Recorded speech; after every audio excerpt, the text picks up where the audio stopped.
If you've ever been to a car meet, then you know how almost all the cars that are shown are perfect, if not near perfect, anywhere from the plastics to the appearance of the engine to the gorgeous paintwork. Car communities, Facebook pages, and Instagram seem to compound the damage done by seeking after perfection. As you start to build your own car, you become hyper aware of every dent, every scratch, and flaw in your own car as you chase after the ever elusive perfect car.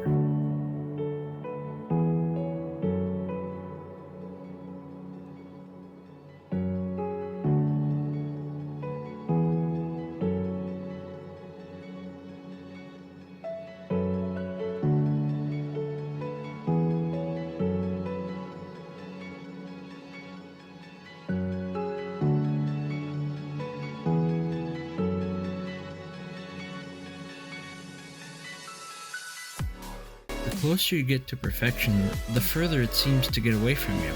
I'm finished attempting to make my car worthy to show off on social media, spending thousands of hard-earned dollars for the meaningless likes from strangers on the internet.